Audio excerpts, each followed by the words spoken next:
Welcome back, everyone, to the SMITE 2 Founders Series Knockout LAN as we continue moving into Group B.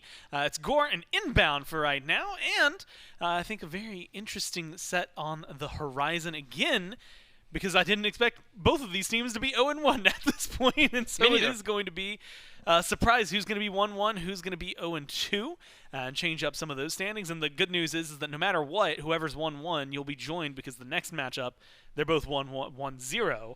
So somebody's got to be 1-1 at that point at the end of that one. The other one will be 2-0 and more than likely be stamped forward going to Vegas. So standing implications, all that sorts of stuff that's going to be going on. But first and foremost, up front, worth mentioning to you that this weekend, the patch that you at home are going to be playing on is not the patch that them here are playing on, because the release schedule of patches, specifically CA8, dropped on like Tuesday. The fact that it would have been 2 days before the tournament. And they were traveling. And they were, traveling at the time and would have had to come into the studio to practice. It would have been a mess. Pain. Yeah, it would have been a mess. There were a lot of words that came to my mind, and none of them were broadcast safe there. So due to the schedule of the patches, they're playing on CA7, and this is just to make sure that the competitive integrity is there. All of the players have had ample time to practice. They've had time to prepare and to understand the game on a level playing field, as opposed to who could just kind of get access on the first thing fastest, as opposed to adapting, like it's the Wild West out here to some of the new patches. So what you're playing on at home and what they're playing on are going to be a little different overall. It also means that, some of the gods, well, admittedly, even if we were on CA8, those gods wouldn't be available, so realistically, that doesn't change too much. But then the Nuwa, the Thor band, just because of some bugs that are going on with them in this patch that have since been fixed, just means that they won't be able to play them, but it still gives us the Cupids, the Poseidons, and well, I'm going to throw Nemesis in there just because a little bit. We've gotten to see a little bit of her. There's a few others that I wish we would see that we haven't seen, so maybe we'll get to see them in the near future. What we're watching, though, again, is Group B. We've split these two groups into 4 teams each. And as we watched earlier, and as you'll see here, Group A has already played, and they have left us in an interesting predicament, as we talked about at the end of the last set, if you were tuning in. It's win and go to Vegas tomorrow for Mockingbird and Malvinas. So a little bit extra pressure, I think, on that matchup. A lot of it. At the 11 a.m. And then the first seed implications. Both Borscht and 5Ms have gone on record saying they want to be first seed.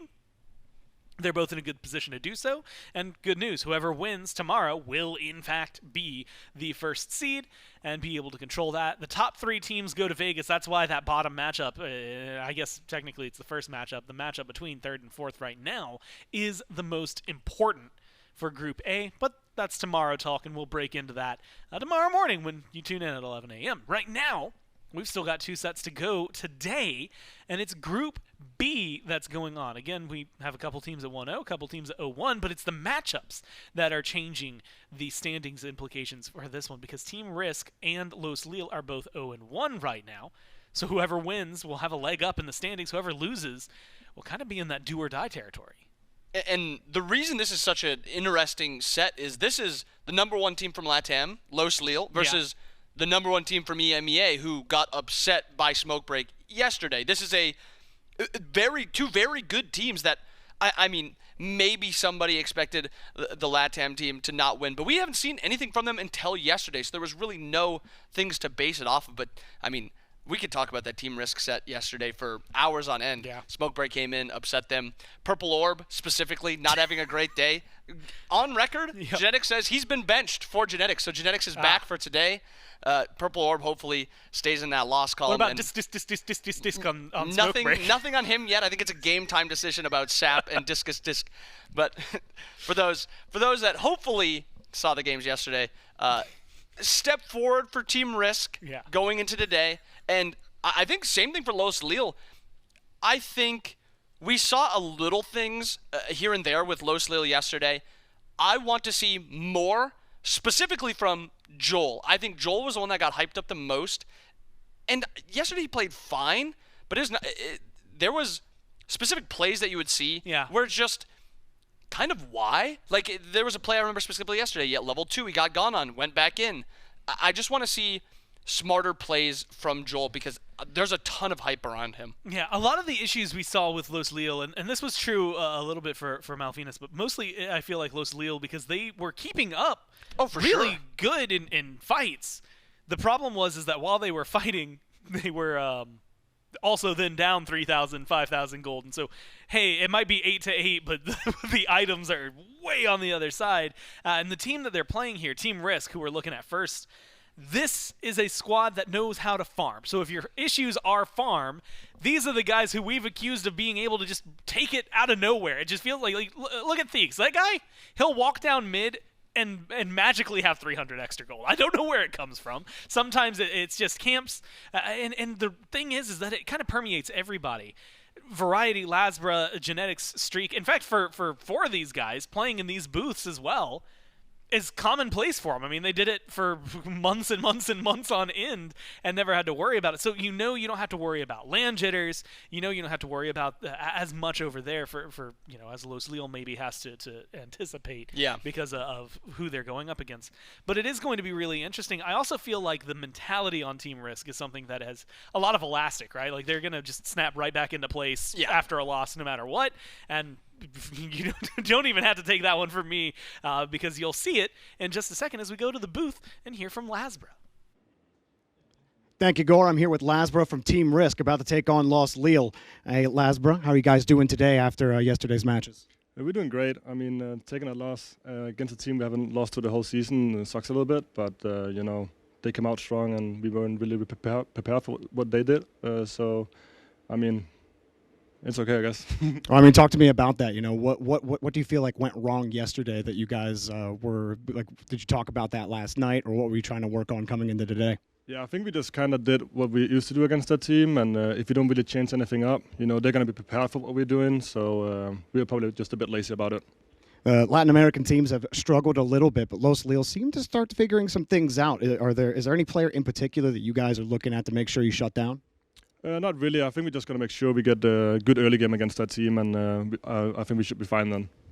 And so with Los Lille after this, you'll have one more match to go, and guys are feeling pretty confident. But over in the other group, there's some pretty crazy matches happening as well. Is there any team over there that you either really want to play or that you're scared against? I mean, it would be fun to play against Mike and Cherry. I just won Worlds with them last year, so playing against them could be fun, but yeah. Well, thank you so much, Lasbra. Good luck in your matches. Back to you, Gore. Yeah, that's the other thing that's I guess I haven't really talked too much about it because like the groups, I'm kind of taking it one step at a time. But realistically, if you're not first seed on Sunday, you're playing somebody from the other group. It just depends on where you're at, and so you'll have one matchup there. And just a friendly reminder for the Vegas bracket, because it's starting on Sunday. We have 2 sets that are being played. It's going to start at 1 p.m., so a little bit later than what we've been doing the last couple of days and what we'll be doing tomorrow. But it's a 6-team double elim bracket. That's why we're doing that. But that is something they need to be aware of. It's not just, okay, can we make it to Vegas? It's then, okay, now who are we playing at Vegas if we qualify? And for some teams, especially in Group A, you're already set and you already know. If you're here in Group B, especially if you're, let's say Team Risk, Los Lille, right now you're still trying to fight for your spot to get there. Gonna hold on to that for a little bit. And speaking of Los Lille, that's who we're looking at second. Now this is a team, as we've mentioned, just an absolute dominant powerhouse in LATAM. They took every single week they played. The one time they didn't, it's because they played in Brazil instead, and they won that one as well. They have just always been really, really strong. It's been mentioned, but they slam the North American rank. They play in a lot of the NA community tournaments. They have been getting and grinding practice anywhere and everywhere that they can find it. And yesterday, as we mentioned, we're keeping up really well in terms of the team fight. It was the gold and the farm, and it's really interesting because the team fight being good and the farm not being there is pretty much the exact opposite way I would describe Team Risk. So it really does feel like you're getting like a north and a south battle here. Yeah, and I think this opens up an opportunity for Los Lille also because we've never really seen Team Risk sprint for those 5-minute gold furies like we've seen Food Drive for Globus. That's how they got a lot of their leads, was just going for those early gold furies. And Team Risk, honestly, yesterday, pretty sloppy day by them. The farming wasn't there. The team fights weren't there. I would almost say Los Lille had a better day yesterday than Team Risk. And if they can come in today, take a look back, try to not give up those early objectives, I mean, who's to say they're not able to get a lead on a team like Team Risk, who realistically never really been a great early game team? Especially when you come to LAN. A lot of things change once you're here, right? And depending on what you figured out from yesterday to what you figure out today, everyone's always cool, calm, and collected going into the set. We'll see how it is after the set. But for now, we'll see if they're cool, calm, and collected in the Los Lille booth as we go to Decoy for an interview. Thank you, Bobby and Gore. I'm over here with the #1 Latin American seed, Los Lille, over talking to Decoy, the jungler. Once again, how you doing, Decoy? I'm good, thank you. Good. You know, yesterday, obviously, the match didn't go the way you guys wanted it to. It seemed like you started making some adaptations mid-match last time. So what were you and the team talking about last night preparing against Team Risk? Well, I mean, we watched the games and talked about what happened, and I think we managed to find a better strategy. And what's that strategy? Well, I mean, I'm not... They're not listening, I promise. Well, I mean, I'm not comfortable sharing it, but I mean, we read the map better, I think, for today. Well, Team Risk on the other side, that team over in EMEA, they've been pretty tough to beat, but proved to be fallible. So looking over there on the other side, who do you think is the most important player to shut down? Well, I think they are all good players, but I mean, I think the strongest point is that they are unpredictable. I mean, we don't know what they are going to do. But I think the 5 all good. Do you think it comes down to you with comfort with picks and bans, or is it all strategy in the arena for you guys? No, I think it's having a good draft and doing well in the map too. I think it's okay, and I think it's all the draft. Well, Decoy, good luck to you in your match today. Thank you so much for chatting with me. That is Los Lille. We'll see them take on Team Risk. Back to you, Gore and Bobby. Yeah, I think one thing that's important there at the very end, like kind of recognition that like getting the good draft is like the first step. then you got to get in there and play that draft to its potential. And I really do think that this is a team, and based on what they just said, you have that management, I guess is the right word, where you went back and studied. You studied. That's literally what you did. You went back, you watched the VODs, you made sure everything was set, and kind of were like, okay, sucked here, great here, let's do that more. And so being able to kind of recognize that, do your homework on yourself, and make those improvements day to day, that's the big thing, especially in LAN and groups like this, that changes a lot. Yeah, and I love hearing teams, and we heard it from both of these teams, that like our prep coming in was not what we wanted. Yeah. We had either an incorrect read or something that we had was just not what we needed. And I'm glad that I get to hear from both of them saying, we're switching it up going into today. Yes, they said it's a little bit of unpredictability now between both teams. We don't really know how they're going to change P's and B's. What are they going to prio? What are they going to drop out of the priorities? Are bands going to change? Stuff like that. And both of these teams have shown a capability to play massive, massive God pools. And now we just got to see, what did that prep look like, and how is that prioritization changing? Well, we'll see where some of that prio is going to be. Picks and bans, game number 1 for Team Risk and Los Lille. Again, both of these teams 0-1 right now, so this is going to be a really big matchup for them. A team that maybe avoids team fights but farms like crazy, although, as you mentioned, worth noting for Team Risk, wasn't necessarily there a whole lot yesterday. And a team that team fought like crazy but didn't quite have the farm yesterday in Los Lille. Gives the questions what they're going to look like today. Sobek banned, Odin banned.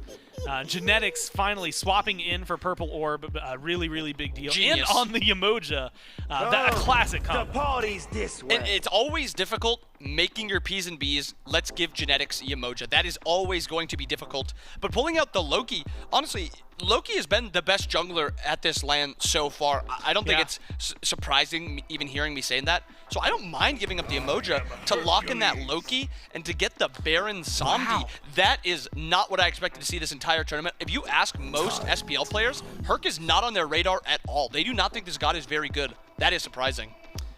And it feels, I mean, with Yemoja and Fenrir, the two places that I would ever see him flex are taken away, so it does feel like He's a variety solo. pickup. And that is something, I mean, in the past, gotta give him credit, Variety has played a mean Hercules. So you give it to him, and one thing that I always value about it, and I'm kind of curious, especially if it's maybe against the Shock, but like, He's the king of getting first bloods at his tower. Like, he is so good at finding that. Yeah, he really does, and he plays kind of like Sobek does, and so Variety's best god so far, I think, has been Sobek. So trying to get that same type of character in this Hercules, Chalk, Cernanos locked in for Los Leal. I like both of these picks. Zhongqi was dominant on this Chalk yesterday. I loved it. And then Cupid, Zeus to round out Team Risk's comp. You have got to say, Team Risk has switched their comp from being good scuffling. This is an unreal team fight, and this is what you expect to see from Team Risk. And something that like you said, that is actually really, really important. The late game team fights, right? Hey, we're just going to 5-on-5 better than you. That's what a lot of those players were doing years ago. And guess what? It worked out really well for quite a few of them.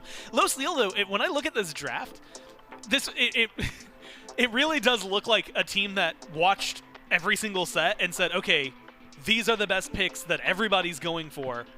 Let's just get them.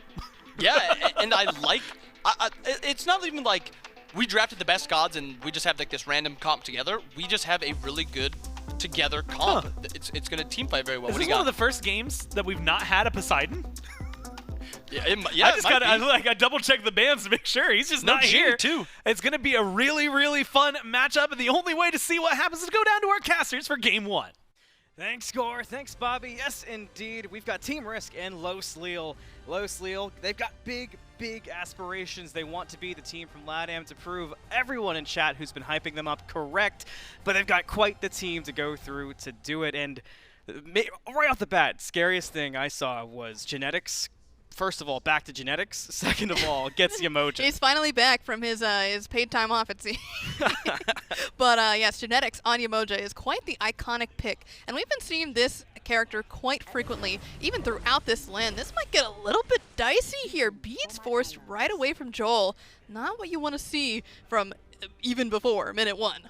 At least it's a little earlier. First thing I thought of instantly was, man, Fenrir's going to be problematic. Still scary when you think of the stun and whatnot, but at least you have some time until level 5 comes online. But like you said, not how you want to start things out. But starting things out looking at scoreboard, looking at relics, 3 Sunders for Team Risk. They were one of the first teams to do that yesterday. Then they abandoned it, picking it back up here and answered by 2 Sunders from Los Leal. Indeed, some blinking action here going on for the Loki. Is going to be very excited to see like what kind of plays the decoy is going to be making with this active. Will also be very helpful in getting around those Yamoja walls. Unfortunately, you can't actually blink out of the Cupid ult, so that is something that, you know, maybe the interaction there is not super known, or it's just planned to save the assassinate for that situation. But again, I do want to bring that up because Cupid is not the most frequent hunter that we've been seeing across the board. A little bit more on her action, a little bit more way as well, but Lasbra is the one starting off this engagement by at least trying to put some pressure on these folks over at the red buff, but only to give Variety enough time to get that blue. Frustrating start for Los Leal to lose out on that, but at least they had the wherewithal to respond. Now, one thing I want to point out, too, that I was really excited to see, having been following LATAM a lot, watching a lot of their games, Decoy on Loki. Loki was one of, if not the staple jungle pick for LATAM, down to even their playoffs, where that was the contest pick, where if you got Loki, you were probably winning that game. Good luck trying to not get it next time if you're the other team. So to see that in Decoy's hands, to see some other confident picks, to see the Baron who's been contest, I'm with the desk. This feels like one of the best chances for Los Leal so far, and for LATAM in general. It's just going up against Team Risk, right? It's, yeah, I mean, you know, at least you have the positives, but still. These are some of the greats of all time, right? So you got to keep that in mind when you're talking about, you know, who they are playing against. But like you said, like the Death said, this draft from Los Leal is incredibly solid. It's just classic across the board. You've got some of the top staple picks in each of the classes, and it's really just going to be all about that play on field because they've come out of the draft winning, I'd say. Out of the draft winning, in terms of how they feel, I know they felt good. I ran into one of them at the hotel this morning in the elevator, and I was like, how are you guys feeling for today? And the general consensus is feeling good. We're not out of it yet, and looking at damage onto Theeks, maybe looking at a first blood for Los Leal, but the blink is there to deny it with Lasper close by. Los Leal not taking the bait today.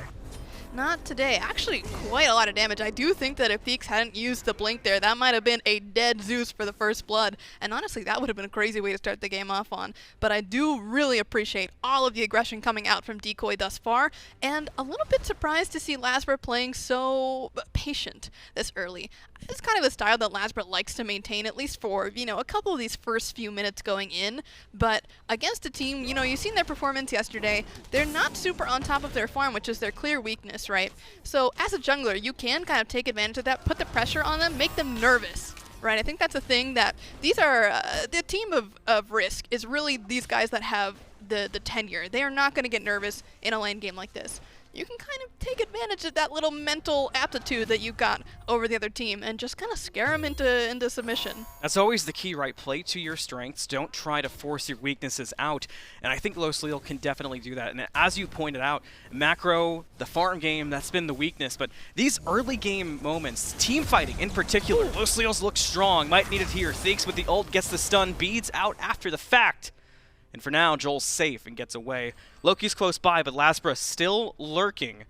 Won't commit, we'll just go for the back camps. Hey, I mean, that is going to be a nice, juicy pick there for Lasbra should he choose to go for it. No beads in the Hecate does mean it's a little bit dicey. You know, should he come back around, Joel will have the ultimate eventually here. Does need to go back, so a little bit of extra farm won't hurt anybody. But what I'm curious about here is if Decoy is actually going to get away with that speed buff invade.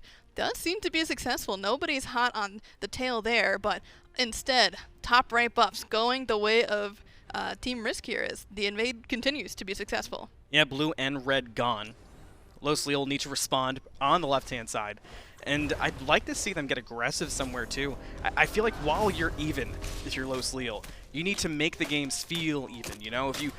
If you're early on, make some slightly aggressive plays. At this point, I'm of the mindset of what's there to lose? Why not try to get yourselves ahead in more unconventional ways? Because that's the only way you're going to catch Team Risk off balance anyway. Exactly. I do think that is going to have to be the name of the game here, is try something a little unconventional. And realistically, a lot of that is going to come from some sneaky individual plays like we're going to see here in mid. The Assassinate's out, ultimates are on, Theeks taking some decent damage, gets brought back, should go down. One more auto should do it. There it is, first blood to Latin America. Baron's Brew for the win there. Very, very nice play coming out from Joel, really the one who's kickstarting it, deciding, you know, we've got Decoy close enough. Let's sit in the bush and see what we can find and going fishing. They sure pulled up a big one.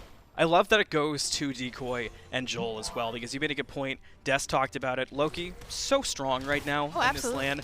And if you can get ahead, Decoy can essentially be the farm person, you know. As long as somebody in Losleel can still fight, your chances just go up exponentially. And if that somebody can be Loki, you've got a facilitator for all the lanes. Exactly. Well, he'll kind of turn into more of that 1v1 assassin-style pick come later into the game, but at this point so far, he certainly can take those engagements with the rest of his team. Showing up on this left-hand side now, might be willing to start a fight, seeing if the bait will be taken. Lasbra is nearby as well on the rotation, so if Loki goes in, Fenrir will not be far behind. Plays are out, ults are dropped, damage is on to Team Risk so far. Will it turn around in time for Lasbra? Yeah, it will, and Streak will get Decoy down. At this point, though, we have to be a little bit concerned what's going on, though. Another kill from Streak does mean that that's another 2 coming through for Team Risk. Bringing it back, and it might just be a 3rd. Brutalize, got him. 3-1 now for Team Risk over Losleel. Tough rotation for the Loki. Yeah, altogether they did try to get something started, just not the most precise time, I'd say. Yeah. It's a little bit difficult when you have that rotation coming right behind you. Maybe there was a little miscommunication coming through mid, right, because Lasbra did make that path on through.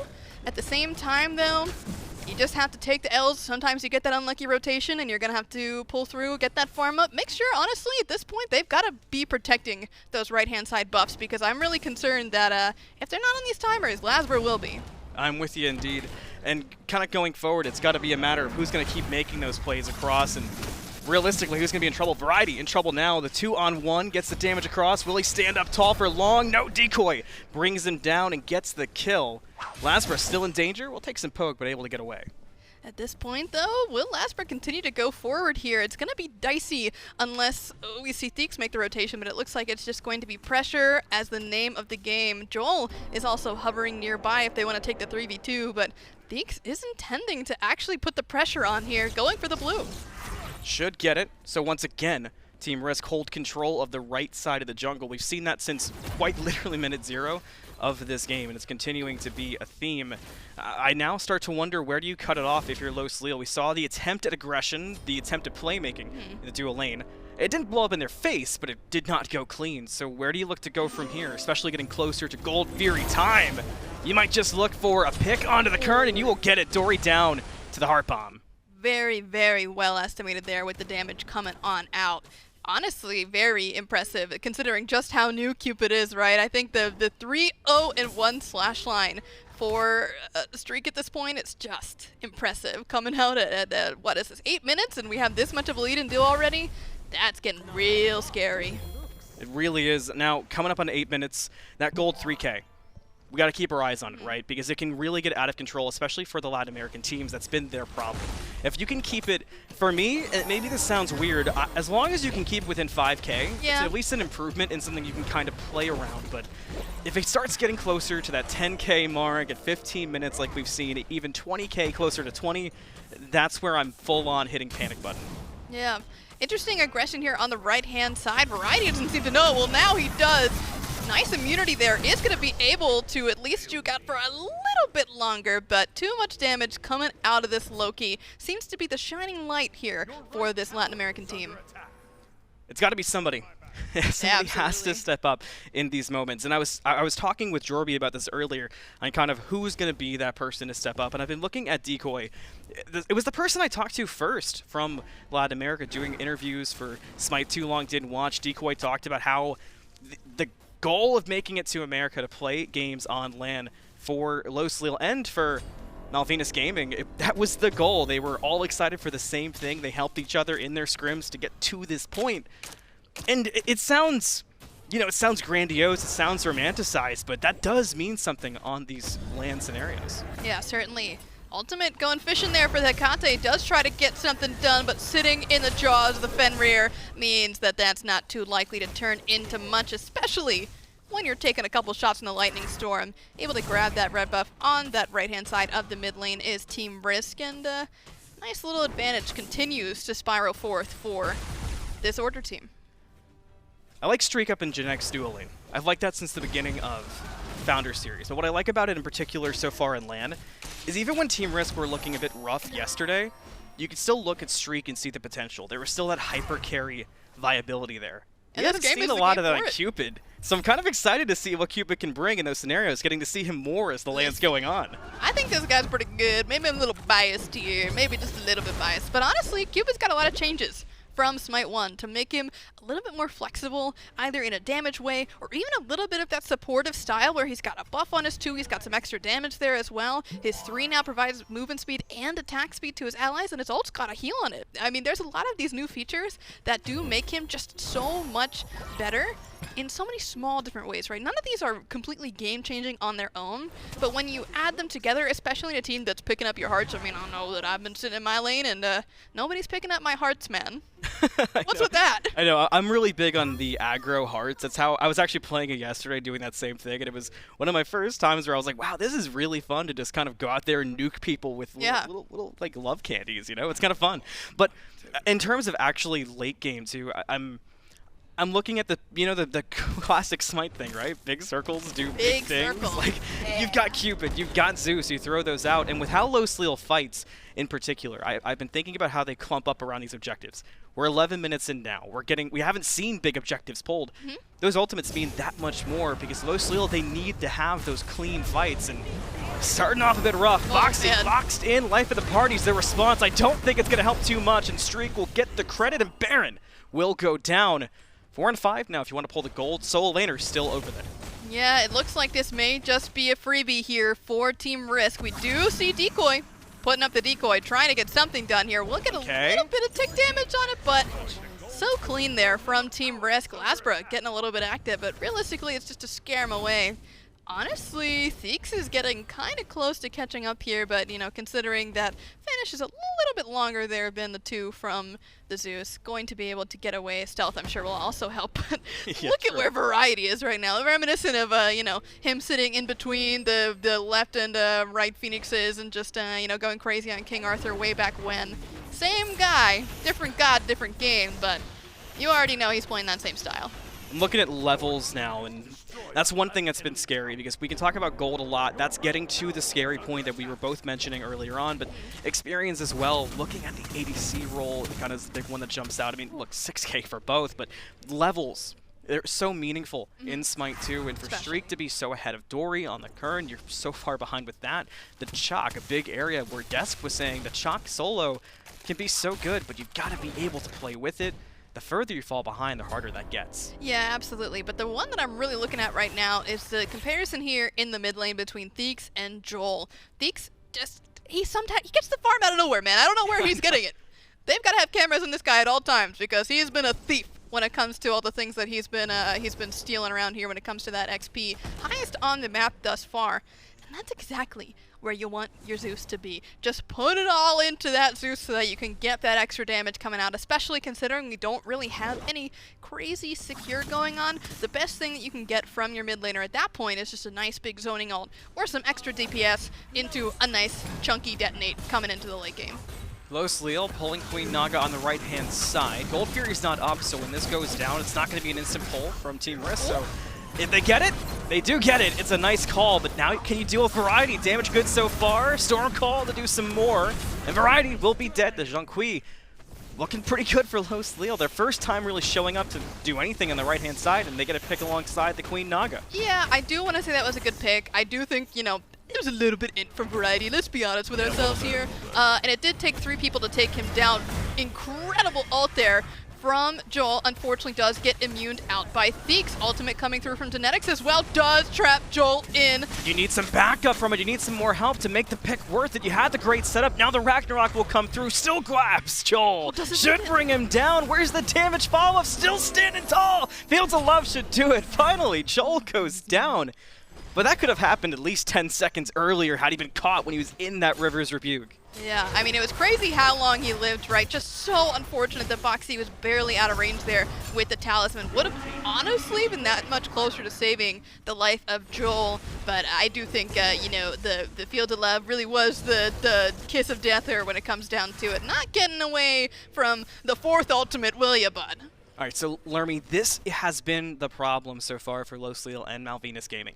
This kind of point right here, you're getting a couple objectives taken away. Yeah. You're combining that where you have pressure on your tower, you try to defend the tower, you lose a couple members, they go right to Pyro. At this point, it's still not out. Where do you cut it off here? Where can you get back control? They're falling behind in farm, but is there something else? Well, a Fire Giant steal would be nice. Okay. So I think, Easy enough to look for. well, you say easy. It's going to be a little bit difficult, especially with That's just a look how... for. To get a little bit harder. Yeah, how tenured Team Risk is, especially considering they've got 3 Sunders and a bomb on their side. It's a little bit risky to go for it. At the same time, I kind of feel like you have to in some regards. You can at least throw some stuff at it and see what sticks, you know. But the question is, will they survive afterward? And an ult for an ult here in mid does mean that the Fenrir does live, but Shriek is over on the left-hand side putting pressure on the solo. Torrent to get away. Chalk's still in trouble. It looks like the chase will just go on and on. Our bomb won't hit, so Zhonghui is going to keep him running around. And it looks like Team Risk are fine chasing, and Zhonghui heads to the Tier 2 tower. And maybe he'll look to die to Phoenix, not give a kill away. Maybe close, God. but the ultimate. Yeah, That was tough. That's tough. I do think the ultimate was a little bit warranted to at least prevent the death to the Phoenix. Look at the pull. Going right for Gold Fury. Yeah. Still, after losing their member in right. Well, they've been spotted. It looks like Team Risk is more than aware, so Gold Fury mostly dropped. Now the Rebuke. Genetics says, let's turn this to a fight, but we'll go down before anything else can happen. But that Gold Fury, the Queen Naga minion strike again. They keep it low. Now Team Risk with a chance for the steal. Variety and Lasper and the Loki ult to get it. Streak will get a tower. Gold Fury will go to Los Leal. The knockup for Variety. Lasper is dead. Genetics is dead. Add Variety to the body pile. That was an absolutely humongous turnaround for Los Lille. You can see here the gold has dropped very significantly, honestly probably about 2K in that engagement, and just a humongous play across the board. Genetics finds themselves a little bit out of position there. Does mean that, you know, tries to use everything to get out of there. Drops the River's Rebuke. But just a perfect amount of usage there from the ultimate. I think especially with Decoy going in as the Gold Fury gets re-picked up after those Naga Queen minions die. Just exactly what you want to see. I love that for Los Lille, and for Team Risk, you got something. You did get the tier 1 tower that baited me for the Gold Fury. Yeah. Los Lille posturing up on fire. Okay, in this is the a little bit face risky. of Team Risk. I don't know how I feel about this. I'm kind of with you, and still doing some like damage. Fire Giant's down to half. You've got Team Risk aware, getting closer, and now Los Lille calls it off. We're gonna pick it up too. Backs away, but this is the same thing that just happened on Gold Fury. You got it down low, which sets up Team Risk a very early Fire Giant dance. It's 17 minutes. Yeah, I mean, you could say very early. For this kind of game, I'd say it's definitely early. Oh, but Lasbra tries to go in, make something happen. 2 cut off with the waves. Life of the party's in the middle, but damage is on Los Lille. They've got to clean this up quick to stay alive. They've already lost 1, and the rest just go for the retreat. Team Risk, they're more than okay with the retreat. They can use that to grab up Fire and start it up. It's already down to a quarter. Jean-Qui's the chance for the steal. You've got Decoy here now too, but Genetics secures the Fire for Team Risk. Yeah, just way too much damage. Honestly, I want to say a lot of that had to have been coming from Theeks there. Just a little too grouped up, not respecting that chain lightning quite enough in such a small space. And honestly, got to give a shout there to Variety as well for hitting some very good plucks over in that engagement to keep them in there. And yeah, I feel like the idea was good from Los Lille. The very base of, let's get these guys to fight us in a place where we have the advantage. Good idea, very solid baseline. The problem is that they spent a lot of time playing around the fire and not so much around the people. Their ultimates were just coming back up, but you know what that means? Your enemies' ultimates are coming up as well. Need to pull a couple of those before you can really get that advantageous fight that you're looking for. Blink in from Theeks, trying to get this one Later, Dory. here. And yeah, like you said, not much you can do against the Zeus that blinks after your dash if you're the Kurnos. Yeah, Theeks has been doing that on Zeus for a lot of the Founder Series. Theeks has looked fantastic through all of the Founder Series, and it's paying off so far in this game. A big level differential in the mid lane as well. Joel, Twitch chat, I'm sure, is still hyping up Joel. So Joel, I know, wants to make these plays happen, but you've got to start doing it. Team Risk grab the tier 2 and begin the push onto the Phoenix. Ooh, a little bit late here. Big Talisman of Purification onto that Hecate ult. Foxy also does respond with the ultimate in turn to get away from the push. Gets the kill onto Genetics, actually. More, though. Maybe Streak Up will be the more for Team Risk to clean it up. Started with the Rampage and the 1 dead. It's Foxy.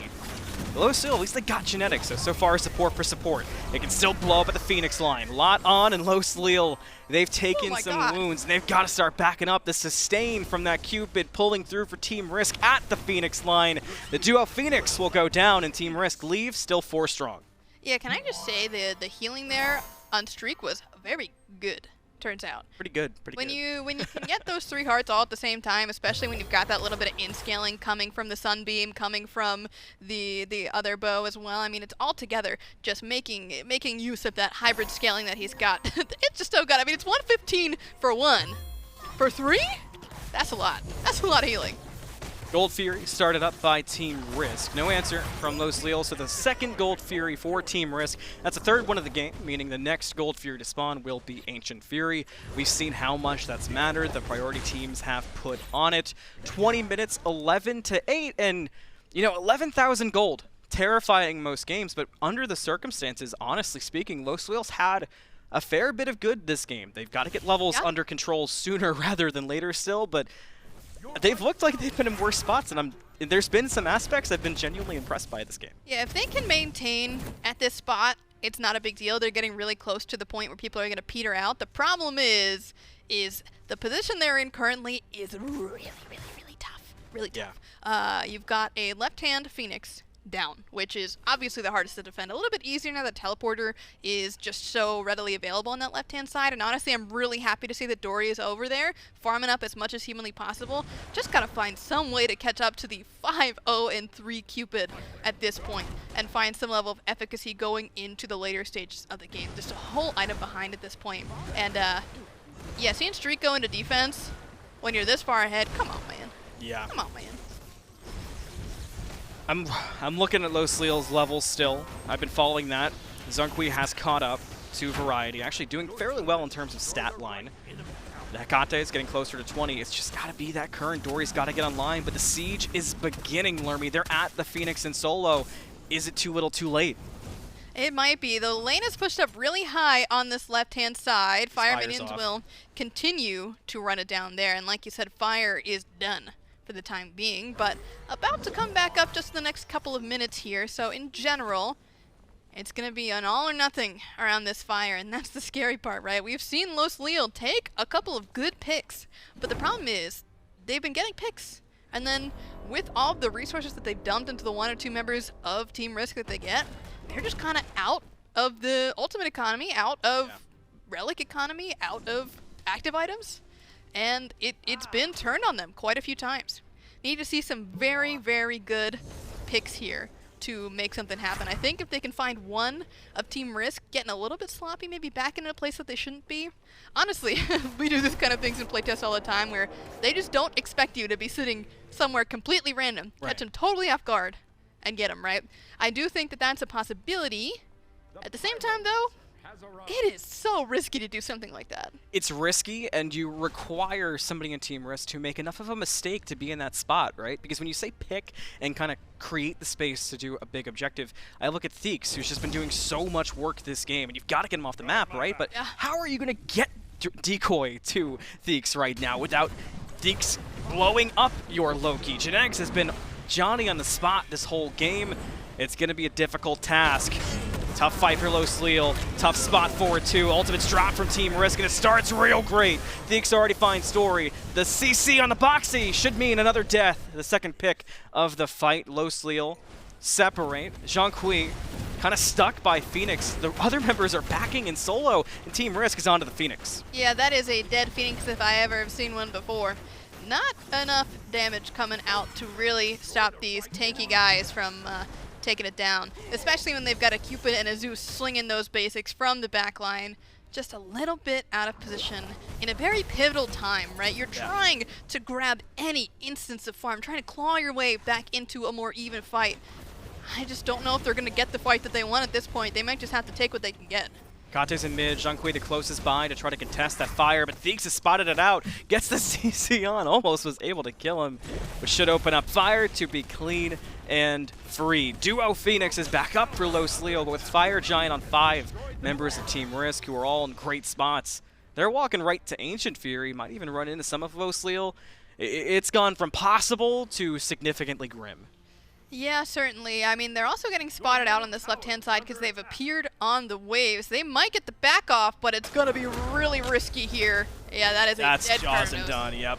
As soon as you called it, I saw you looking up at the map, and I saw Dory, and I was just, oh boy, here it comes.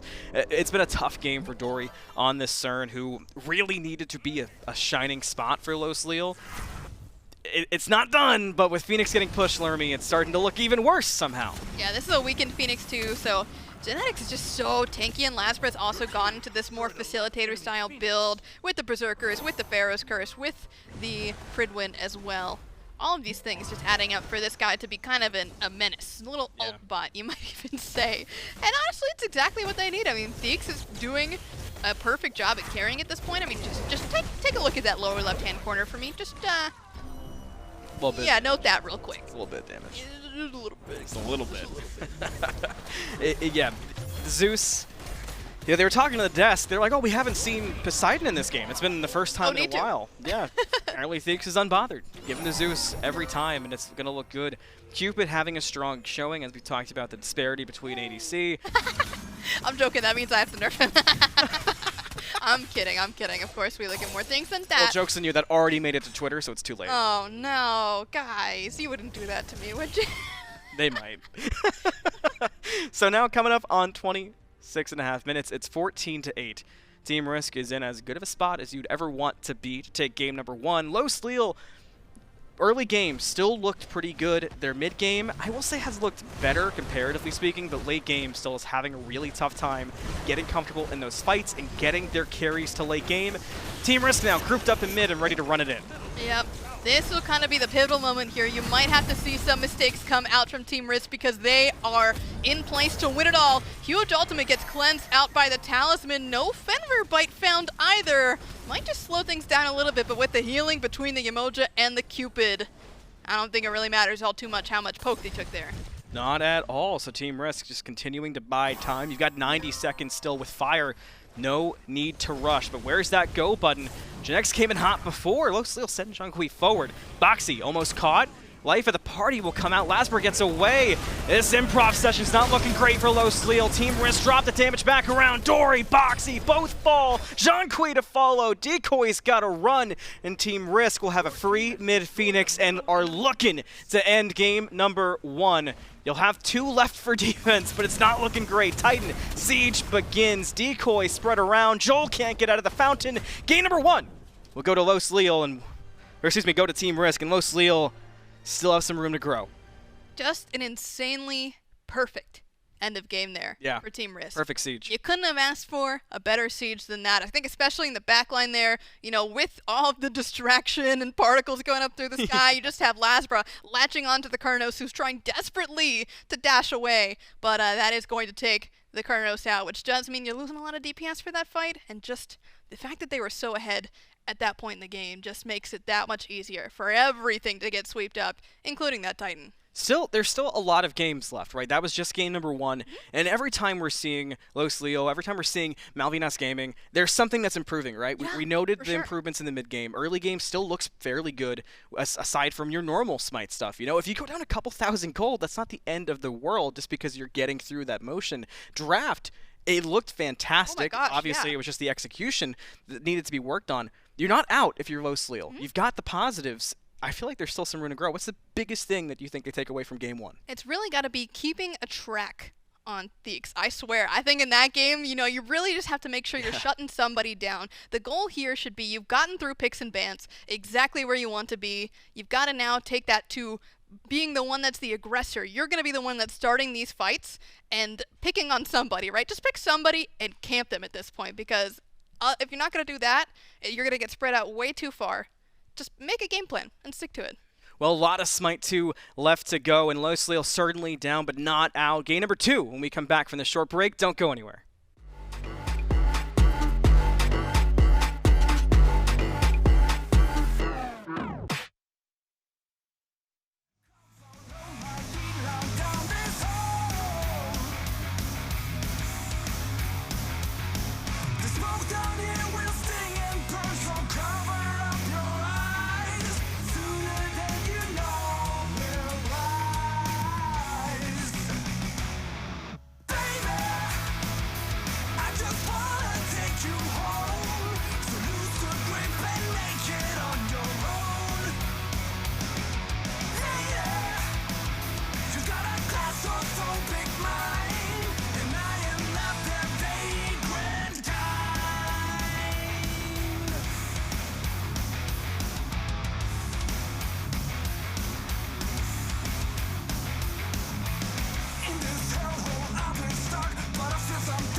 just wanna take you home. So lose the grip and make it on your own. Lady, you've got a claustrophobic mind, and I am not that vagrant kind. Baby, I just wanna take you home. So lose the grip and make it on your own. Lady, you've got a claustrophobic mind, and I am not that vagrant kind. Not that vagrant kind. Yeah.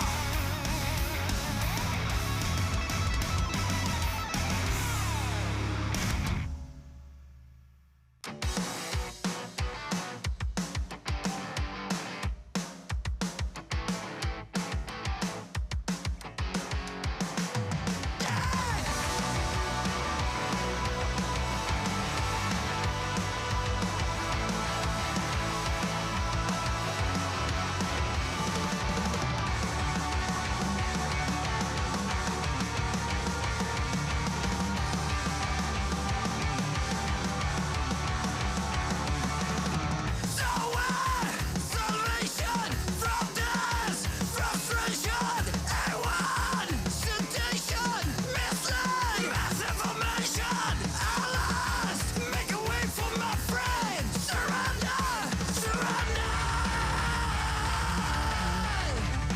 Somebody fix my head. Am I already dead?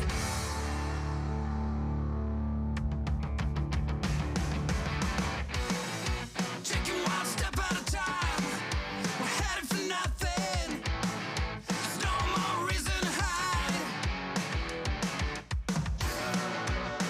One step behind, we're headed for nothing. Keeping my freedom alive. Submission, I own it. Surrounded by a bullshit.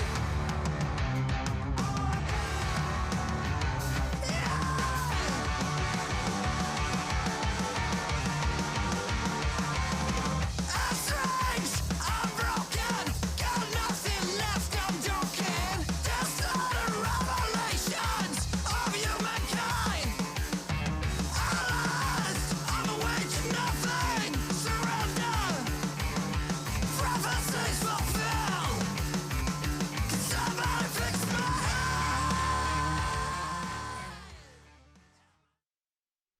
Immortals have invaded my realm, and my children rebel against me. Dark days these are. But my strength shall bring resolution, and my lightning, illumination!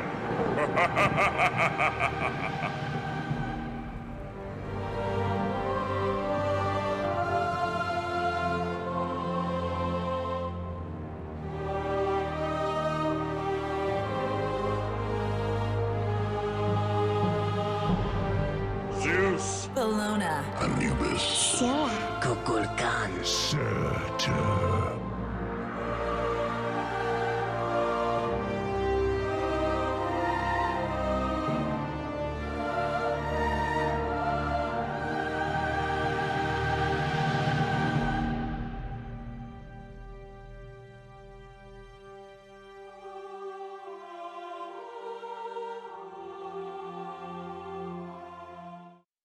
That's right. I mean, look, holidays are right around the corner. If you're celebrating one that involves gift giving or gift getting, then good news. There's a great way to get a new PC that looks fantastic, runs fantastic, and it's StarForge. You can go get one now, of course, with the Smite case. If you already have a new one, like let's say you're like me and you're a bozo, bought a new one last year before this was even a thing, then you can get an empty shell. You can just get the case, of course, with the customizable God in slate, in plate, whatever that's called. That looks fantastic, and you can transfer things over, or you just get a new one now. Maybe you need a dual PC. Maybe you're going to start streaming, and you need a game PC and a stream PC. Whatever the needs are, you can go to starforgesystems.com/products/smite, and you can pick yours up now. Now, Trelly, by the way, Trelly's back on the desk with me. I forgot you weren't here last time. I was just going to kind of move on. you knew a lot of the lines in that. Like, you knew the Zeus voice lines pretty well. Yeah, well, no, I was trying to get, it goes Bologna, Anubis. I was trying to name all the gods in a row. And But before that, you were, like, mouthing along with the, like, will bring... Yeah, my strings light, will bring might. And yeah, my light will bring illumination. And then it shows for a bit, and then it says Bologna, and then he goes into all the lines. Yeah, all the... Kukulkan threw me off, though. I forgot about him for some reason. Yeah, he messed up the mojo. Yep, he threw off everything, and I don't want to do it anymore, so sorry. Oh, okay. I was hoping to get him to do the Zeus voice line. I'll never do it again. He's never going to do it ever again. Man. The day's ruined. I guess we'll just talk about the game then. Okay. Team Risk end up winning this one over Los Lille. Very similar conversation to what we had yesterday, although there were a couple of times where it was like, hey, you know what? Like, Risk, you could probably break through and win this game. Just taking it a little slow. But when we had the discussion yesterday, we said, man, Los Lille, you're able to skirmish and scrap a little bit, but your duo lane is suffering a lot more than everybody else, which, I mean, I'm seeing a combined 1-12. It's still pretty true, and your farm game is suffering a little bit compared to the other team, and looking at the gold is still a little bit true. I even saw someone in chat was keeping track. They said 3K gold lead for Risk right now, by the way. And then like 3 minutes later, it said 6K gold lead for Risk. Like, they were just keeping the updates coming for us. And despite the fact that Variety was playing the Hercules for the first time in a long time, that we've gotten to see it, and it goes 0-4, 7 assists helps alleviate that. It's streak, man. Look, I mean, he's 6-0-8. Theeks is 7-1-6. Like, your carries for Team Risk did the carry thing. They did their jobs. Exactly, and that's the thing. It does feel like we're kind of repeating ourselves a bit just because Los Lille does still show that mechanical prowess, but unfortunately, at times, the duo lane falls very far behind. And you know, Dory and Boxy, they consistently get invaded on. They fall a little bit behind. And once you don't have that itemization as a carry, that's everything. You need those passives from things like Titan's Bane, from the Executioner, from Kins, to try and shred and deal with the tankier targets on the side of Team Risk. And it didn't come through. And I love the adaptations that we've seen. Like Theeks just taking Zeus away. Again, these Latam teams have loved that Zeus pick, and don't get me wrong, Joel looked great on Hecate, but it does seem like a lot of their team fight does revolve around big AoE damage, and Hecate comes online just a little bit later, right? Zeus, you can't, as long as you're able to get the triple charge detonate, you're swinging, but Hecate does need some itemization. Her ultimate is pretty easy to avoid as long as you have some beat or some movement speed, so her regular poke is really where she has to thrive, and Zeus just does that a little bit better, right? The chain lightning, it punishes you for grouping up. So the adaptations have definitely been made. Now, we got to see if Los Lille can find just a little bit of that early pressure to try and, you know, thwart what Team Risk was able to do early on. Yeah, I think the draft was there, and that's something they had said they had worked on. We'll see if it's there a second time as we go into picks and bans for game number 2. Los Lille and Team Risk. And it is Los Lille who is first pick this time around. But like you said, it's, you know, part of the battle is picks and pans and getting the gods that are going to work well for you, and then part of the battle is getting, you know, onto the battlegrounds and playing it up to snuff and matching Team Risk. Actually, not even just matching, beating Team Risk in a lot of those engagements. And they had those moments. They had times where you could see it really shining through. Now is going to be the... I'm not going to call it do or die, because depending on what happens, there's definitely some other little change potentials that could happen for both tomorrow and in standings for Group B. But being 0-2 really does make this about as hard as it could get for you, so you need to win this game in order to kind of give yourself that chance. And then you'd have to win another one afterward. So you need to make sure that you take the lessons you learn and keep pushing forward with them. Sobek locked in. First pick overall, Odin Yamoja banned. On the other side, Risk go for Fenrir and the Jingwei, which was void last game. Locked in, Streak just had a great game, and now switching it back up, but going over to the Jingwei over the Kernanos, I think, is the important thing here. Yeah, I think teams have been shown, you know, what they prefer. Because again, CERN has that more kill potential early on, but Jingwei just brings that extra level of hard carry and some free crit chance that you don't really have to build into, because crit hasn't exactly been the build that everyone wants to itemize towards. But more importantly, they're trying to facilitate more presence in dueling. That's what I see from Los Lille. The Sobek, again, could go over to Zonkui, could go over towards the duo lane. We'll have to see exactly where that pick ends up, just because it's so flexible and brings so much to just about everyone. But the Zeus back into Joel's hands is also going to be a big deal. It doesn't do well into things like Poseidon and Fenrir, or even Ymir for that matter, but that big AoE damage is always going to be a factor. And with Loki, they've got the single target down as well. Not going to be a bad start. I was wondering where they were going to go as far as to their carry. Doesn't seem like they wanted that Cern. They're trying to go into the Cupid, which, hey, has a pretty decent matchup into things like Fenrir and Poseidon and the Hades. Wow, we got all 3 brothers. I didn't even think about that. They got the squad. They're not. They're not all together. Yeah, but they're facing each other in a way, but yeah, we can do. Zeus, Poseidon, Hades. I was actually the only reason that was on my mind was because I was thinking about making a joke was saying shame Cherio's not in this game so we can see the Hades. They locked it in anyway. We also get the Cupid, who has been on the rise today, and the Nemesis locked in, which means this Fenrir or the Ymir or the Nemesis, realistically, Jelly, one of them's going somewhere that they're maybe not expected to. Do you like, let's see, Ymir support? Genetics support? Genetics has to take the Ymir. Yeah. That goes without saying. But I think that you give variety to Fenrir because Fenrir solo is still pretty prominent. You can start Death Toll, you get a good bit of lifesteal. And Lasper just likes Nem. You know, he played it a lot in Smite 1. Yeah. He went to it even when everyone kind of stopped going to it. So that's the way I would fluctuate things.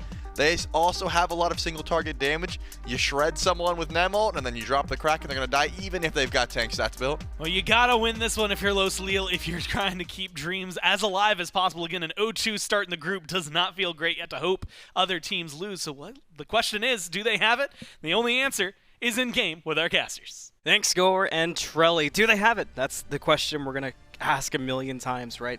They've got to figure something out. And Los Lille, they've had a long playoff season. They had a long grind. They played Malvinas Gaming like 100 times, and every time Malvinas came back swinging. They know the grind. They know they can do it. Time to do it on the big stage. Team Risk up 1-0.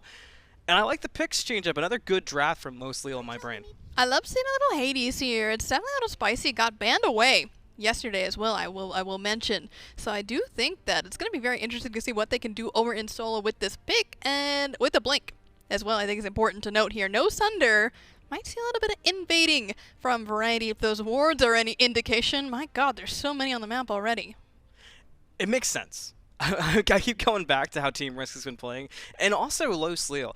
In the LATAM bracket, especially towards their regular season of play, Week 3, Week 4, there were multiple days where every single game would have a straight-up 5v5 in mid, sort of like a heat check for both teams. You know, little mini assault in the middle of the map. It was the knife round. Like, no what jump what do party? you Come got? on, guys. What's going on? Never. Only full-on bloodshed. They did it with Team Kamikaze a couple of times. It was pretty crazy. Even not Brutal X Fire. Oh yeah, Brutal X Fire. When Los Lille went to play in Brazil, they brought it there too. Now that I'm thinking about it. That style, that kind of confidence, I almost keep wishing that Los Lille would just full send it and have that kind of swagger about them and play that, you know, maybe overconfident style. We saw that a little bit from Decoy on the Loki. It did blow up in their face in duo, but I still liked the look. Yeah, it definitely did help towards the beginning of the game there, especially with all of that pressure onto Theeks. It's going to be a little bit harder to chase down the Poseidon this time around, but I do think the possibility is definitely there, and I think that Dory is definitely setting themselves up for a better performance here, just trying to swap onto something new. Sometimes you have a tough game, and you want to just reset the mental. Best way to do that, in my opinion, is to pick something new. New game, new headspace. This time will be different. I feel like Dory is definitely a strong player to do it. LATAM's had strong ADCs. They just kind of, again, they need that confidence alongside them. Variety getting confident, looks for the blue buff invade, jumps away before it's complete. So Los Lille keep it safe. But I don't know, Variety on Fenrir, kind of a scary thing to fight into. And you're on the Hades. You're seemingly not going a more tanky route with it, so there is a lot of potential for bloodshed in this lane. And look, Decoy hanging out just in case it happens early on. I kind of like that from Los Lille, though. Yeah, I really do want them to kind of pick someone and camp them out this time around. I think that the strategy has been a little passive from Los Lille this far in, and especially with the start, it's a little bit difficult to say because these right-hand side camps have not even been done yet. But no one's invaded them from Los Lille. There hasn't been pressure really going further up in the midpoint on this side, and Zonkui just more than happy to kind of chill with Variety. Lasper's actually showing up here to put some pressure on this right-hand side, but I really doubt they're going to do much to this Hades. Just not too much else for Lasper to do at this point, unless he's going to go back and farm, which, you know, those back camps will be coming up. Feels good to at least get that rolling. I feel like traditionally you would say if it's a slower pace, if it's a slow burn start to a game, it would favor Team Risk and EMEA, but because Los Leal's been kind of been all over the place, and so have the LATAM teams, Junkway not a bit passive in stepping up. I almost feel like maybe taking the passive approach, not getting super far behind by losing fights could be a good look, and as you've mentioned, only take the fight when you know you've got that opportunity, when Decoy has that kill in their sights. The problem is, though, is that Team Risk doesn't mind playing a passive game. Oh, no, not at all. They'll kick back. They've got the farm game kind of in the bag here, it feels like. These are guys that have been practicing these particular, very precise farming skills for years and years and years. Beats forced, though, by genetics.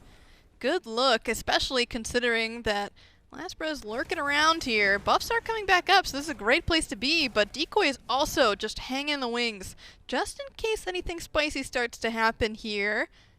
Joel also making the way over to protect these buffs. Lasbro taking a peek, but doesn't actually see Decoy over in this bush. Pretty good call here from Low Steel to send the Zeus over. Poseidon's back in their own jungle, securing red. Lasbro steps up the speed. Loki aware, goes in, has Zeus there, but they don't hit 3 charges to get that stun across. So you protect the speed, but definitely not the ideal way that could have gone. Yeah, unfortunately, we still had Dory over on that wave there to kind of get that farm going. Waves are so important, by the way. I know that doing the jungle is a lot of fun and really, really great, but you're getting the majority of your farm from those waves. And sending over Boxy, maybe arguably a little bit too early, right? Because you still had the advantage overall in terms of numbers in that fight. And losing the purple certainly doesn't feel good, especially with how strong it is. I mean, you get so much strength and intelligence from stacking up that purple that it really does swing a lot of these fights in the early game. Boxy in trouble. Shots are hidden. First blood secured for Team Risk. Streak makes it look clean. Just another tough situation in the duo lane where Team Risk, they've had one of the best duo lanes that we've seen in the Founder Series, and Jingwei Ymir has been their go-to since Jingwei came out. Streak was one of the first players on Jingwei when she released in Smite 2 that was making it look so good. That Fatalis would go online, Streak would start gas pedaling through the lane. It was great to watch, and it's paying dividends this far into the LAN. Yeah, it's a character with not a whole lot of pressure, right, that you'd think of from Smite 1. A lot of improvements to this character that have definitely helped her laning phase out quite a bit here. Of course, taking a couple of nerfs along the way to slow that down, but the question is here with Decoy on the horizon, will they be able to pick this Ymir? Insta ult from Genetics, the damage will be there, the pluck back. Surely they get him down, they do. Decoy with the credit first kill for Los Leal, still behind plenty in gold early on, but they're on the scoreboard and could be worse across the map, and Team Risk said, let's make it worse. Into the mouth, the Kraken hits, the blink away, the dash too, but still dead. Theeks able to pick it up. That's got to have been, I'd imagine, red buff or maybe a stray arrow just swinging through a minion that died. Yeah, that was nearly an insane getaway, right? You love to see a little bit of blink action comboed with the double dash from the Hades. It's such a fun +1 that Hades got. Just unfortunate there that it wasn't quite enough for Zonkui to get out. Oh man, Lermy, I'm looking at this and I'm trying to think in my brain, I'm trying to conjure up, what does Low Steel do that's different, right? Because one thing that, I know I've said this a few times throughout Founders, when we had a lot of teams coming up from open brackets, and we had LCQs, apathy can be death in these situations, right? You can't get too passive, you can't get kind of too behind with stuff. You've got to be able and not afraid to make plays even when you're down, even when you're in a tough matchup. But at a certain point too, it can get pretty frustrating, right? Yeah. So where do you find that balance point, and when do you have to stop making those aggressive calls if you get to a point where you can begin to make them? Well, it's tough, right? Because we're already in a position here that is not looking too favorable, right? The early game's gone pretty solidly in the favor of Team Risk. Realistically, from the start, I would have been hoping that Los Leal would go for some of these really aggressive plays, try to push back Team Utilize Risk Decoy, right? into their own. But yeah, I mean, if you're not going to be pushing on them player-wise, push on them farm-wise. Either way, I think that kind of strategy will help them out a lot. It'll pay dividends. The problem is that they just aren't fully together, it feels like. And some of these fights, I think especially around that speed buff invade possibility that happened a little bit earlier, it was so close to being the perfect response, right? Just unfortunately a little bit off in the timing and positioning to fully protect those buffs. And honestly, if they had been able to get a kill there, that would have been the point, I feel like, that things would have turned around. But going forward here, I think we need to recognize that Los Leal are definitely improving Yeah. Game number 4 in this tournament so far for them. And each time it's been getting better.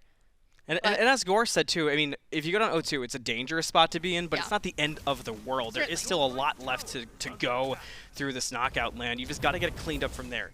And as Losleel have talked about themselves, Malvinas said the same thing. They were scrim partners with each other. That was kind of the extent. So this is their exposure to plays, ganks, and pressure like this. And they're responding okay. But they've got to be able to figure out a way to make it a bit more. Exactly. I think at this point, though, they need to keep responding to these invades, and really good pluck here to start something off. Genetics forced into the ultimate. Going to Cersei's Hexstone away, actually, which is huge. Yeah, later to that Cupid ult. Love the rocket jump combined with it. Creates space to re-engage when you're ready. Theeks couldn't quite find Decoy, but maybe if you do, you turn the fight. Team Risk will just walk away, but look who's rotated over in the form of the Fenrir. Looking for the right way in. Boxy low, should go down, gets hit with the Sharks, and there he goes. Boxy's dead, Theeks gets it. Gold Fury is up at 7 minutes. Team Risk could pull it, but looks like they're interested in maybe some more picks and clearing out some farm. Yeah, they're going to try to find something, right? But Variety knows that he's already living rent-free in the mind of Decoy after this one. Decoy does blink after.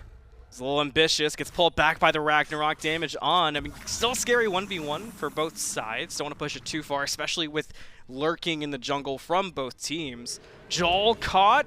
Great Aegis, though, able to stay alive from the Kraken. Responds with a Lightning Storm, but it didn't find its target. They'll make Team Risk A-okay to get away, but Boxy dashed in, which was a bit dangerous, so no picks for Losleel. They tried to make that opportunity work, but just everything was a little out of range. Get him. Vanqui, the dash, Womorano gets it, Lasberg goes down. Deserved laugh spam there from the Hades, taking down the Nemesis. You see him wave on his camera, too?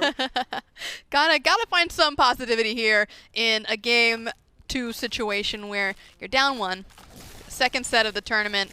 You know, not been the greatest performance overall, but I do think, like we talked about, the improvement has been clear.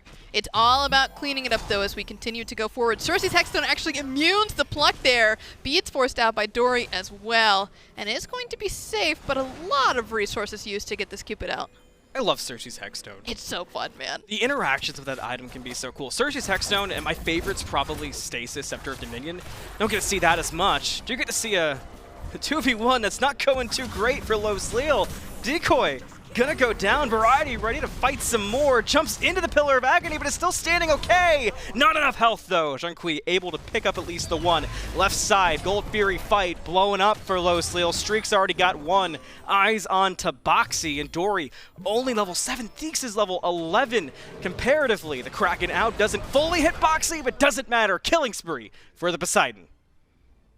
Yeah, I just realized the level comparison. Yeah, I looked down there a little bit before that, too, and I was like, oof. Yeah, that is a little bit tough. There has been so much fighting going on around this left-hand side, though, that honestly, you know, I can't blame them for being that far behind when you're just...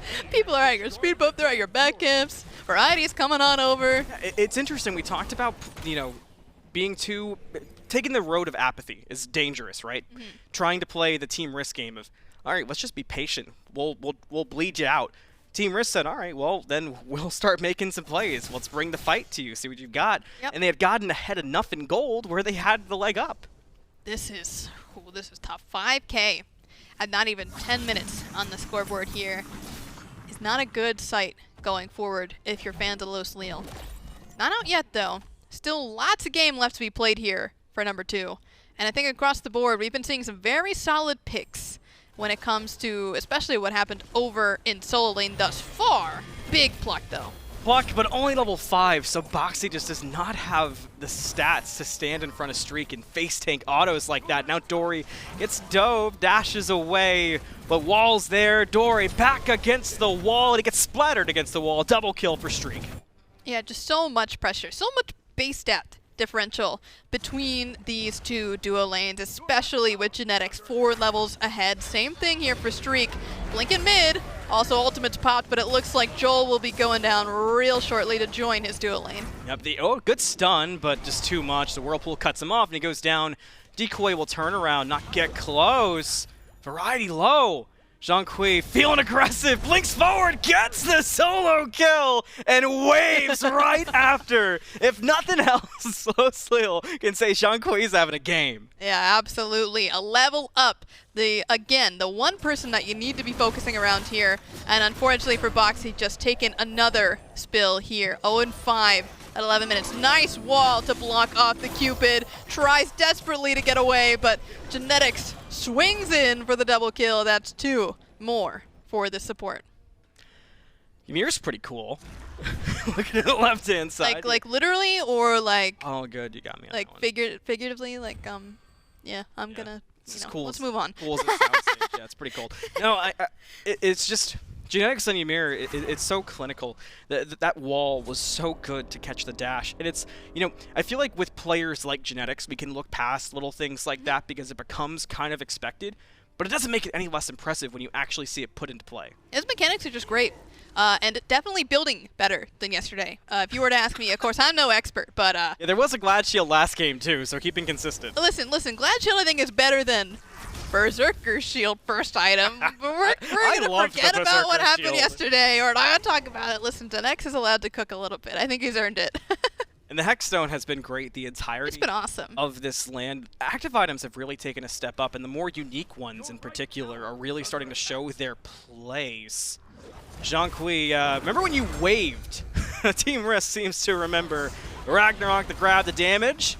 Ooh. The death? The Hexstone gets it. There's the shutdown kill. And Team Risk make Zhang pay for all that waving earlier. Yeah, it's very unfortunate to take a spill at this point, but Streak does not care. This Getting is too much active damage. Against 2. Got one. Might go for the second one, honestly. If I'm him, I'm grabbing that tower at the very least. Yeah, I think Dory knows that too, but no, maybe not. Steps closer. When this tower goes down, Streak's going to be down for this fight. The Fields of Love knowing Decoy's nearby. Already dead, though, for Dory for the double kill of Streak. Now hunting down this Loki. Finds him, dashes in, half health. Streak doesn't care. Still willing to take it, autos on. Damage not enough so far, but Decoy makes it work and gets the shutdown. I love the confidence. I love the play. But Dory eventually, or excuse me, Streak eventually does fall. Dory fell earlier in the fight. And Lermy, those charts. It's been 3 minutes since we checked in again. They're frightening. And they're 4K up from when we checked in on them last. Yeah. Oh, man. This is, it's so, it would feel frustrating to be in the shoes of Low Slil, because even when you mix some good plays, right? Like we've seen Zhang having a really good game in solo. Yeah. You can't make up that difference in duo because you run into this brick wall of Streak Up and Genetics who have just been playing out of their minds. You send some jungle rotations, guess what? That's answer 2 in that Fenrir who's had a tougher game. Now he's in duo. They just can't catch a break anywhere in the map. Yeah, it really seems like it. Just a lot of working together for Team Risk. When one person falls, someone else is there to pick them back up. A little bit more separate, it feels like, coming from Low Slil. Although together they might be able to grab this Fenrir. Nice blink there from the Loki, just not fast enough to catch up to the Ragnarok, followed up by the Unchained. Just too fast, too furious. So furious, in fact, they died at the tower. Then that's tough. Huh. Anyway, second Gold Fury down to Team Risk. 14 kills down to the 5 of Low Slil. And that Gold Fury helps them get closer to a 10K mark. They've been kind of just sprinting towards in the most recent you could say sprint. That is. It's definitely a speed run. Oh my gosh, yeah. Every time you look at the chart, it gets even further. This Pyromancer will be that tipping point. Zeus, the closest by for a contest, but not even going to consider it wisely. So, right? Yeah, definitely not. I got scared for a second there.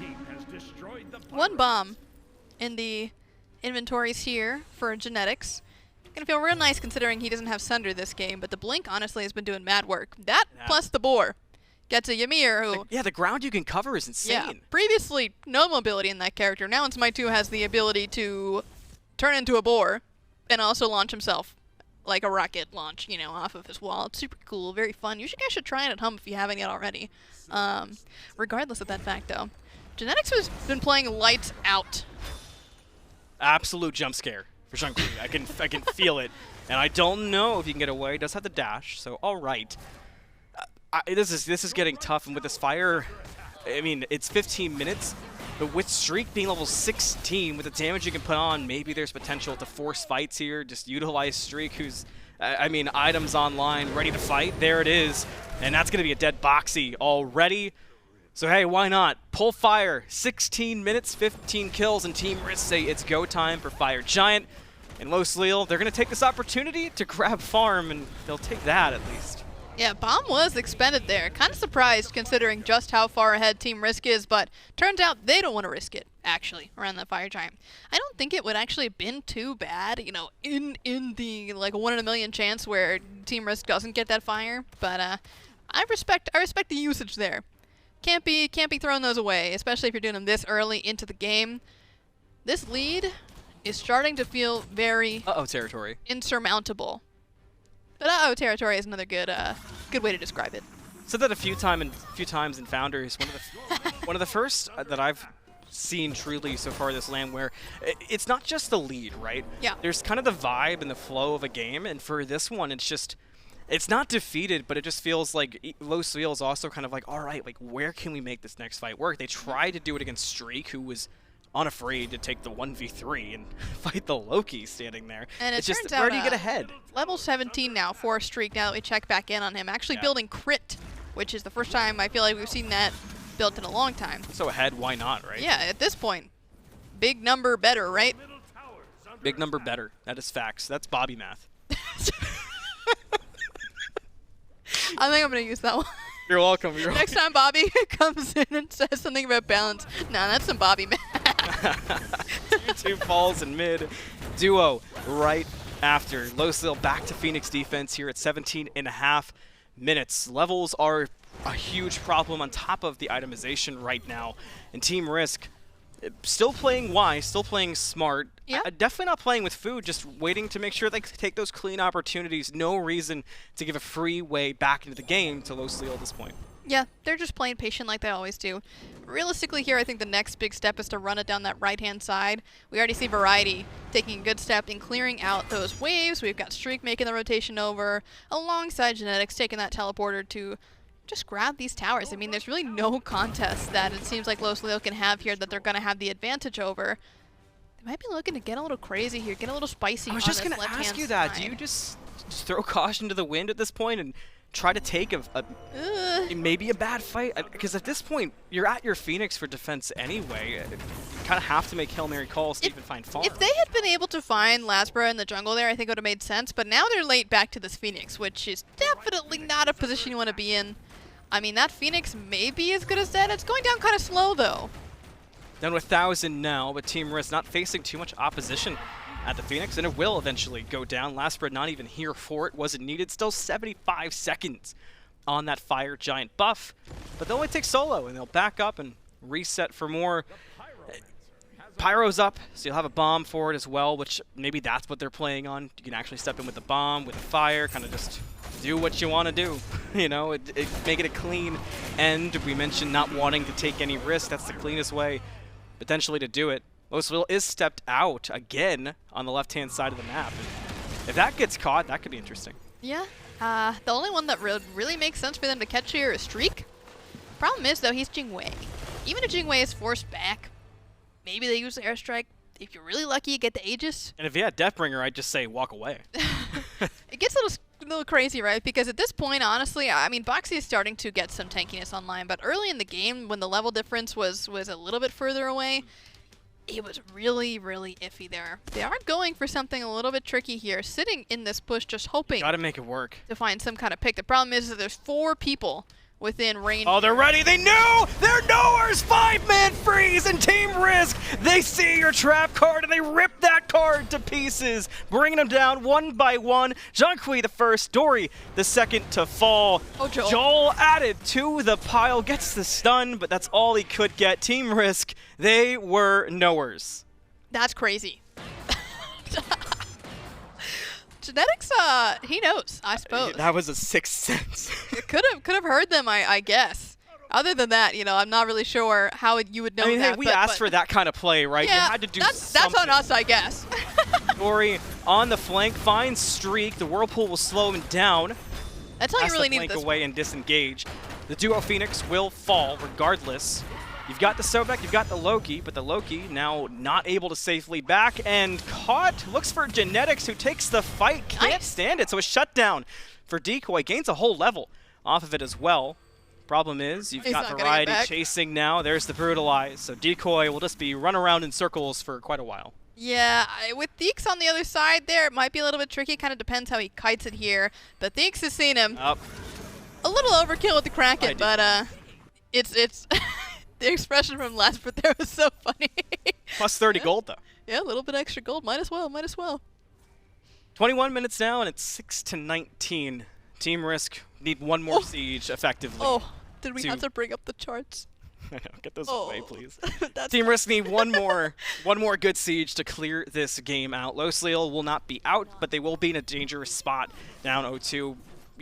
Providing a miracle doesn't happen here on this next defense. Fire is up. Team Risk should be able to get this without contest. Yeah. Low they've been making plays. They're not afraid to try to make things happen, but at a certain point, you've just got to play the Space Invader in your own fountain. Yeah, it's I'm racking my brain right now. I really am, I promise you. I'm trying to find a way for Low to get back in this game, and really it would have to be a throw of cosmic proportions on the behalf of the entirety of Team Risk for this to not go their way. I mean, it would have to be siege after siege after siege of just failed attempts, and with one Phoenix up and a weakened one on the right, and the level differences being what they are, I mean, we're 22 minutes in and we're still seeing a level 15 Cupid, a level 17 Zeus. And if this is a pick right now, I mean, that's just gotta be it. Humongous wall there from Genetics. Doesn't realize it though, because Decoy's invisible. Gets away to the dual lane. That's massive at least. Right side though, potential pick onto Theeks, who turns it around and actually gets Chunkui and might just get Boxy too. Just too much damage and too many levels. A double kill for Theeks. Genetics will find Dory. That's 3 dead for Los Lille, and Team Risk are poised to get their sweep into the mid-Phoenix. Down goes Joel. The last one standing will be Decoy, who goes down swinging with 1 kill onto Theeks. With the damage, it is done. On to the Titan, into the throne room. Team Risk will take the 2-0 sweep. An impressive performance, to say the least, from Team Risk. And we did see a lot of great improvement, especially throughout the majority of the show thus far for Los Lille, but just not enough improvement to take down one of the best teams to ever do it. And you know, that was something I was just about ready to talk about towards the end of this too. It is easy to look at the situation Los Lille was in, but games like that can happen. But what is important to take away, I think, is that for Team Risk, this was a very needed win. They didn't look amazing yesterday coming in as the #1 seed.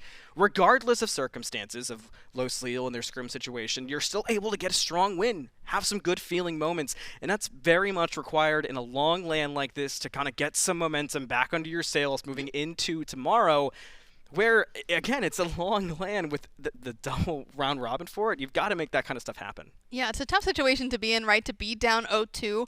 You're not fully out yet. It does depend on how the rest of this group goes, but definitely not an advantageous position to be in. But like you said, for Team Risk, this was a win well needed and well deserved. Well needed, well deserved, and definitely earned throughout that game. Los Lille will go down 0-2, but for all the good breakdown stuff of it, let's send it back over to the desk. Yeah, it is an unfortunate loss for them, but a good win for Team Risk as they continue to try and climb up. But remember, Petrelli, at the end of the day, you just got to not be the bottom team, and you're going to go to Vegas. That is the primary goal. That's goal A. Secondary goal for some of these teams has already been set, where it's be first, try to skip out on playing on Sunday, things like that. But if your Team Risk, especially after that loss versus Smoke Break, getting a win versus Los Lille, and their ideal world tomorrow, probably taking down Food Drive for Globe as well, would be pretty high on their list to just try and move forward and control as much as they can. And this one, I mean, it's pretty easy to break down the farm. That was just better. Kills just better. I mean, they just everything. Yeah, I mean, however you slice it. I'm going to be focusing on how well Team Risk played. Because at this point, I do think that we've seen those minor improvements from Los Lille, but it's been the same issues time and time again that have just plagued them, unfortunately. And it's just much easier to look at the good that we saw from Team Risk, because despite the fact that they are Team Risk, this was their first set win, right? At this tournament. This is something to celebrate for them. Lasbra, I saw noticeably get hyped, which, you know, he's always been a very vocal player. When he's feeling good, the whole team's feeling good, so it is good to see him like that. Just make sure we see that level of Team Risk that we are so accustomed to seeing, at least so far, in this LAN. But you got to see the action from Theeks. He has been on point pretty much consistently throughout this tournament. I've seen him on a couple different gods. The Zeus has been looking cool. The Poseidon's been looking good. You got to see the duo lane firing on all cylinders, the Ymir Jingwei combo, and, you know, also revealing a little bit about whether they prefer the CERN or the Jingwei, you know, whatever matchup they're trying to get. I still think that Streak can play just about anything over there, but, you know, just, you know, trying to get their hands on things like Jingwei, Ymir, Yamoja, all of that. Just showing exactly how this matchup sort of goes. And Team Risk, they're showing they're still, you know, maybe they do take a little bit of an L, but they bounce back from it quick. Yeah, and when you see, what, 816, 818, a little hard to argue against some of the numbers there, right? A good performance for them. Like you said, just kind of being able to step back into the win column. And realistically, if there was a team that they would struggle against, I'm sure they'd be happy that it was an EMEA team, right, to find their win here is big. Again, just moving forward, their next matchup is going to be against Food Drive for Globe, who we're going to see play against Smoke Break in just a second. That's actually going to be a really, really fun one. But this was a team that you could feel the confidence in the pregame interview, and like you said, they kind of just know what they're about. They know what they're going to do, and they recognize some of the slip-ups they made yesterday and rectify them as quick as possible. But you got to think, you know, what was the mindset going into this matchup? Were they feeling like they were just going to sweep through? Was yesterday a fluke? You know, I want to get into the minds of these guys. I've got good news for you then. We've got a post-game interview. I think I saw Genetics walk in. Yeah, it's Genetics standing by for a post-game interview. Yeah, indeed. Time to pick the brain, see what's up, how it feels. Congratulations on the win. A good 2-0, a good bounce back from yesterday. And it was, especially game number one, it felt like in the very beginning they weren't afraid to bring the fight to you. But you guys adapted really quickly to the play style. And what I thought was interesting, and I want to ask about first, in game number two, it seemed like Los Leal decided to slow the game down a little bit, not try to force many fights. And you guys seemed to pick up your aggression. Was that a play to catch them off guard? Yeah, I mean, it's just off in pro play, you're playing off power spikes. So when we get a Devs does them first in dual lane and I get a board done before they've got an item, realistically, power spikes early game are really effective. So we just played off that, and then it's really difficult for them to come back until we get tier 2s and stuff. So just playing off the power spikes. Power spikes and active items. It's a big one for you guys, especially the Cersei's Hexstone that we saw a lot from you. How has that really impacted play, in particular with Smite 2 and competitive, being able to use active items to kind of send yourself forward as Ymir? You comboed it with the blink too, which Lermy was loving, being able to blink, Hexstone, get closer. How much has that changed the way you're able to make plays? Yeah, it really changes matchups a lot, which is really fun. It also, even if I'm like against Poseidon, for example, if I can just bore his ult, it's really effective. It's definitely something I didn't take into account yesterday, and I definitely will be thinking about going into the tournament. I think I underrated it, and it's my fault for my team there, but it's really fun. Really one of the best things about Smite 2, I think, is especially the boar. But yeah, the boar is really fun to watch too. It's so fun, especially when you're able to use it combined with the wall, you know, and kind of get them stuck to run at you. But just to kind of wrap it up, you guys definitely needed some good momentum to move in tomorrow, and now that you're 1-1, was this, you know, closer set of times, but was just being able to have a clean win like that and feel good, is that big for the team going forward? It's a must-win set for us. Obviously, we came in undefeated in our own region, and we lost to someone that we've already beaten, numerous times. So tomorrow is a really important game for us. We will have to win today, and tomorrow, if we want to contest first seed, assuming today is a 2-0 for Happens team, it's a game we need to win, 2-0 tomorrow. So expecting momentum from now on, hopefully. Well, I'm really excited to see what you guys can do. Congratulations on your win, and best of luck tomorrow. Thanks for talking with me, and Desk. Hope you're still ready, because back over to you. Cheers.